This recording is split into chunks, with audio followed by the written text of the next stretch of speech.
Alright, today I'm going to be cloning my 860 EVO, which is in my computer, over to a new M.2 970 EVO Plus. Then I'm going to take a look at the speeds and see what the difference is, and finally I'm going to find out if that actually makes a real world difference.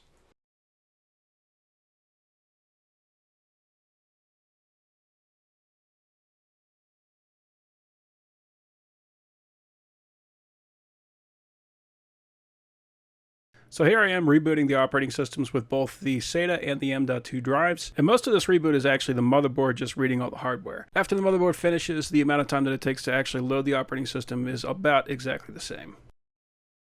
Alright, so here I'm going to do the copy test. So I'm going to copy files from the SATA to the M.2, and the bottleneck here is always going to be the slower drive. So even though the M.2 is capable of writing at a much faster speed, the SATA is simply not capable of reading fast enough in order to use the M.2 to its full extent. So now I'm going to write the files from the M.2 to the SATA, and this time it's going to start out real strong at about 1.3 gigabytes per second, but it's going to slow down.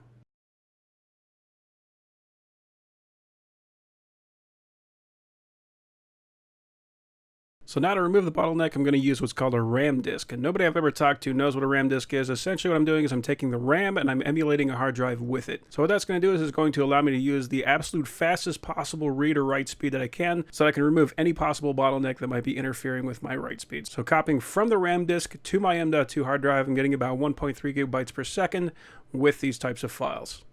With the SATA again, I'm getting about 440 to 450 megabytes per second. So now I'm doing the same test again, except for this time I'm going to be copying from the RAM disk to the drives. And with the SATA, we got the exact same thing that we had before, where it starts out real strong at around 2 gigabytes per second, but then slowly drops down to around 500 megabytes per second. With the M.2 drive, it stays at around 1.8 to 2 gigabytes per second. So what this means is if you're going to only be writing around 2 gigabytes, smaller files, then you're not even going to really see the difference between these two. But if you're doing 10 gigabytes or more, that's going to be where you're going to actually see the difference between the SATA and the M.2. And here I want to see what happens if I drop the files into Adobe Premiere Pro from both hard drives, and the M.2 generates the peaks about twice as fast, a little bit faster than twice as fast as the SATA drive. So the last test I'm going to do is a 10,000% speed enhancement. So what this is going to do is it's going to create a time lapse that is 100 times faster than normal time. Now, there's a lot of things that can create a bottleneck when doing this, but the hard drive is definitely one of these. And what you'll notice is that the video will just become choppy or unplayable. Now you can fix that with a quick pre-render, but I want to be able to do all of this in real time and just using the natural files as they are.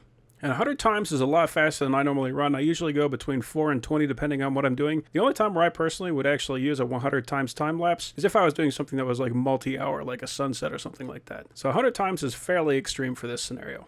In watching this back, I wasn't able to really tell the difference between them. I didn't notice any skipping, any chopping, any kind of weird behavior. So they both perform perfectly at a 100 times time lapse.